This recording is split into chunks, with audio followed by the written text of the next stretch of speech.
Good day everyone. So this is my vlog report about the elementary groundwater flow and transport process. So this chapter starts directly with the discussion of the hydraulics of groundwater, or the motion of the water below the ground.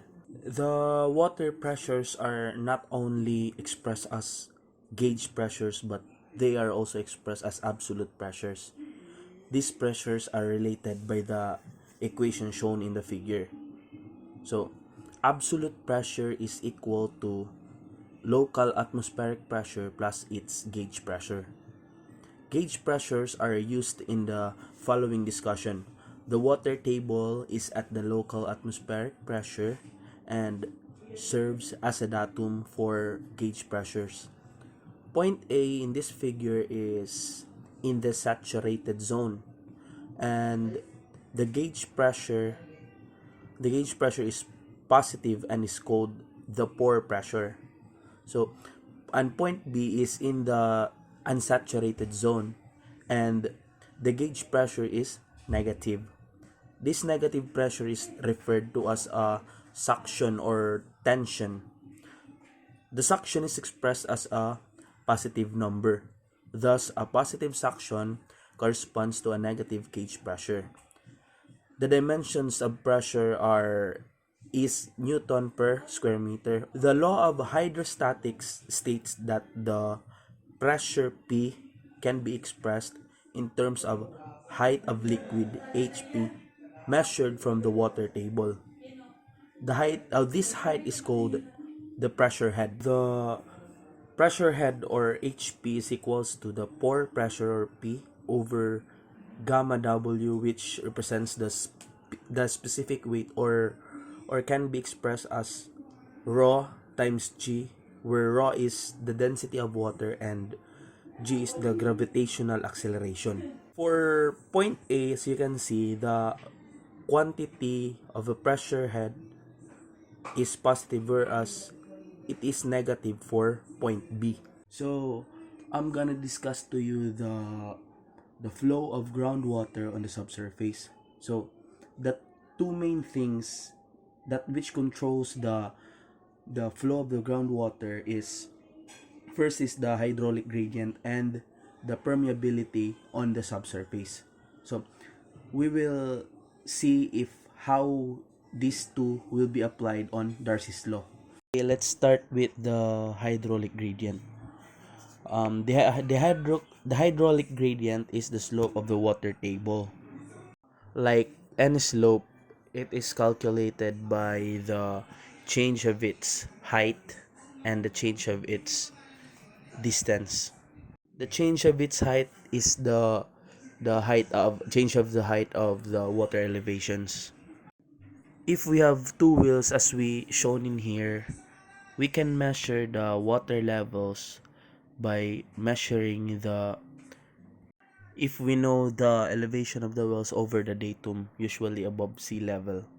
So if the mean sea level is over here, and the height of the other well is over here, and the other well is over here, we measure our depth to the static water level, and we end up to the elevation of the water tables, and we will see here the change of its height, or the delta H. And then the delta L is the horizontal distance between them. So the hydraulic gradient, which is usually shown as I, is equal to the delta H, or the difference of height by or divided by the distance, or the delta L. We notice that the delta H and delta L are in meters. So if we divide, the I will be unitless. Let's say, for example, you park a car above and you forgot to put the handbrakes. Then it will eventually roll down into the river. It is the same with the water if it is from the high water levels, the water will flow to lower water levels.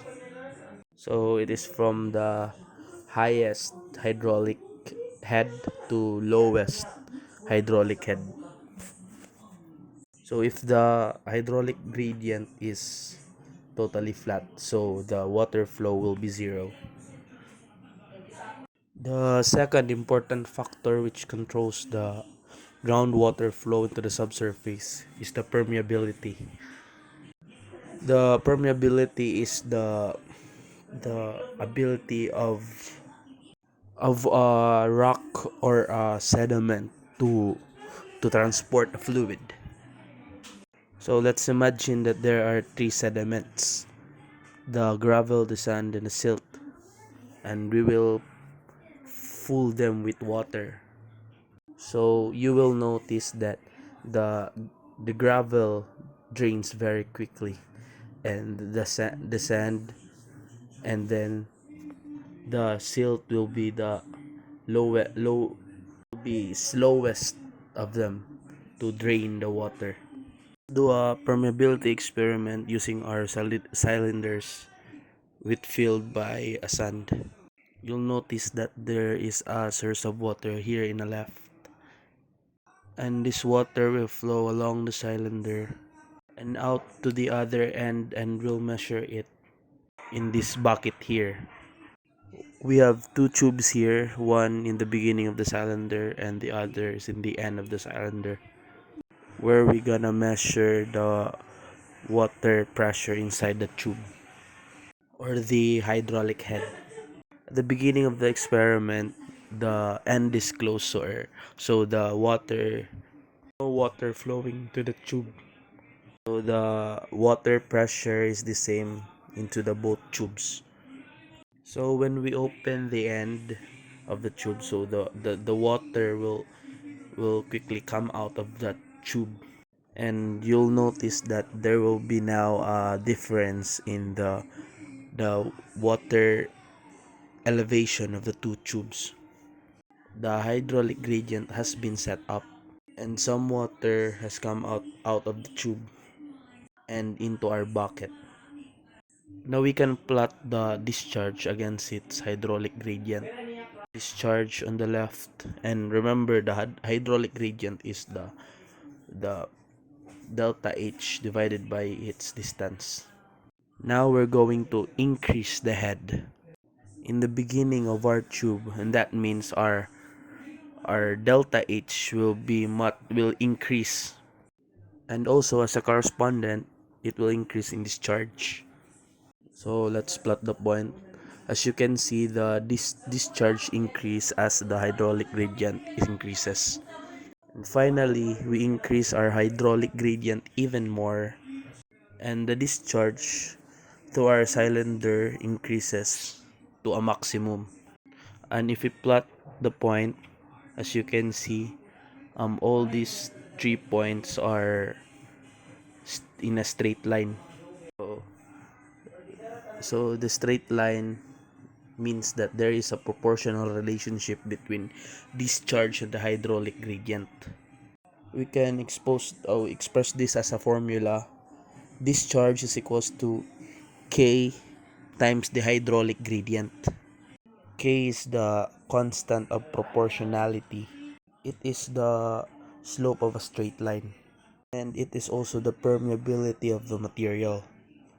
In our permeability experiment, we are measuring the discharge of and various hydraulic gradients.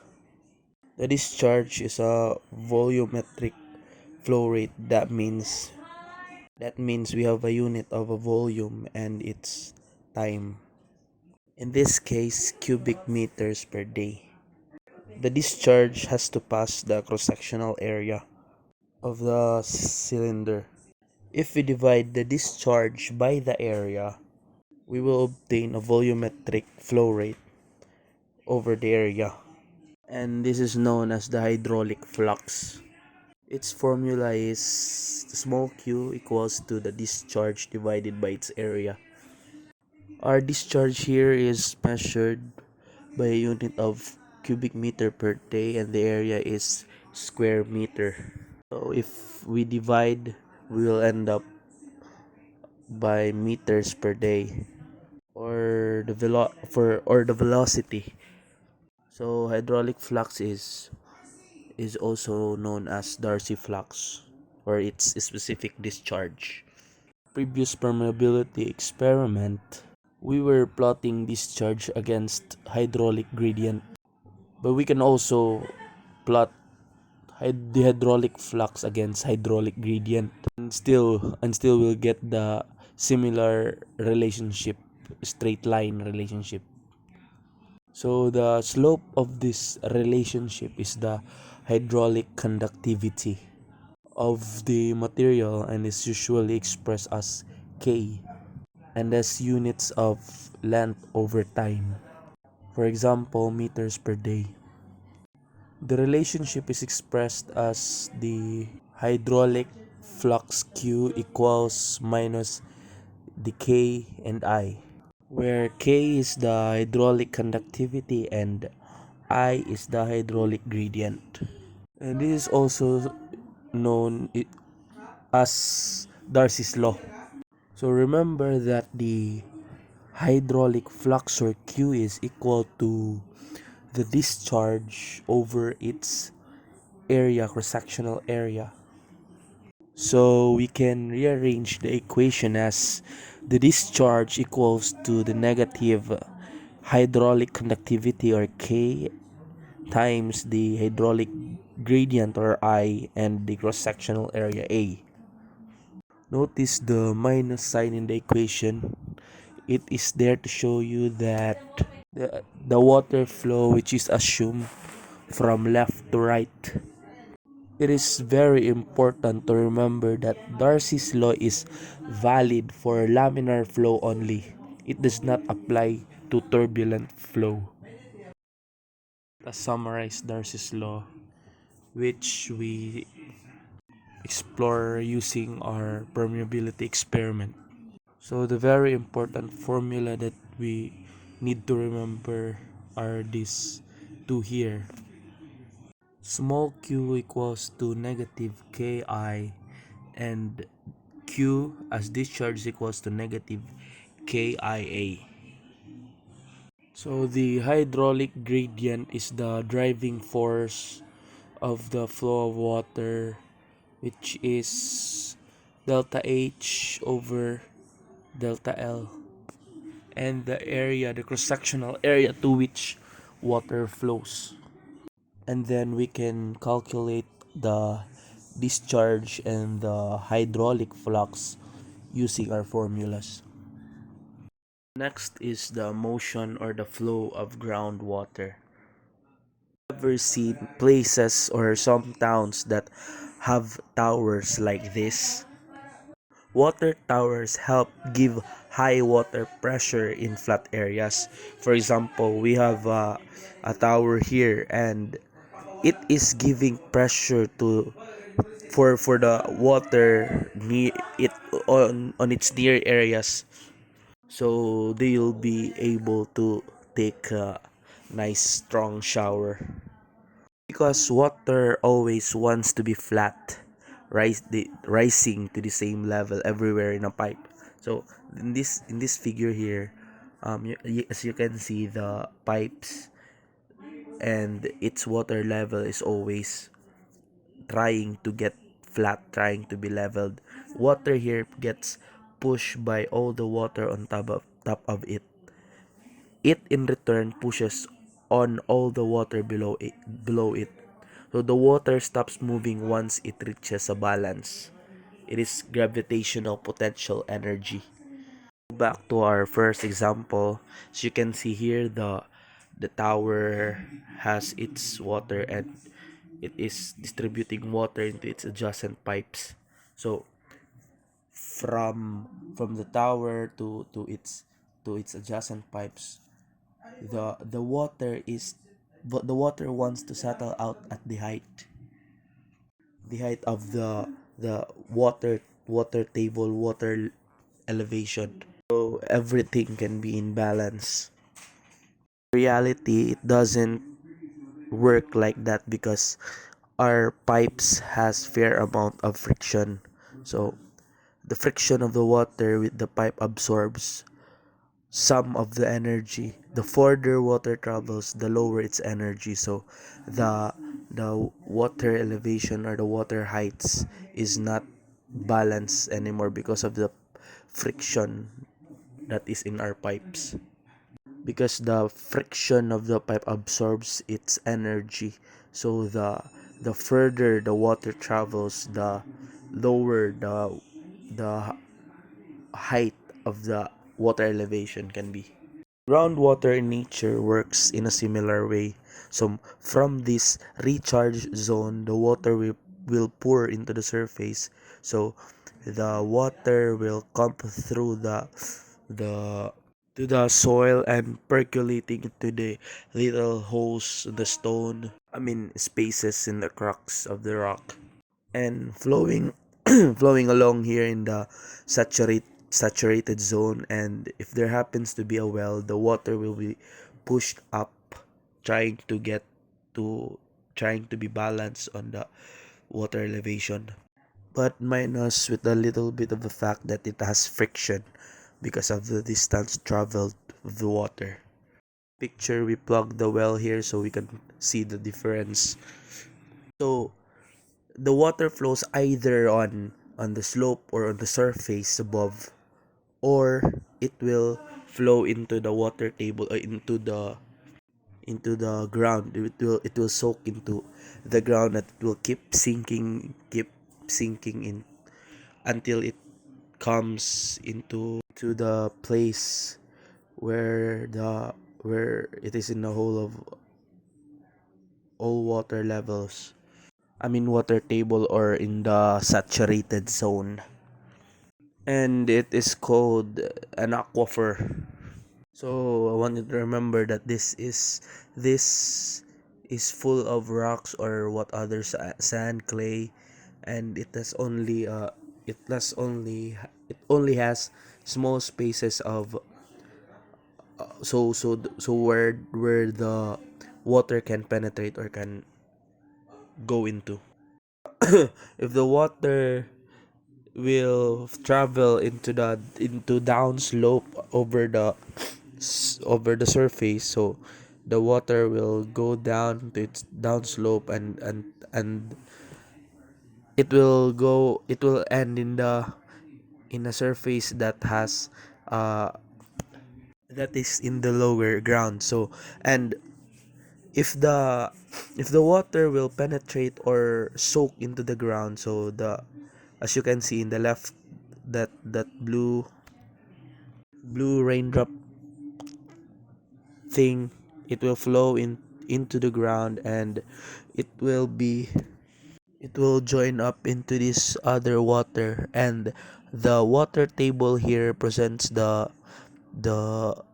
division of the unsaturated zone and the saturated zone.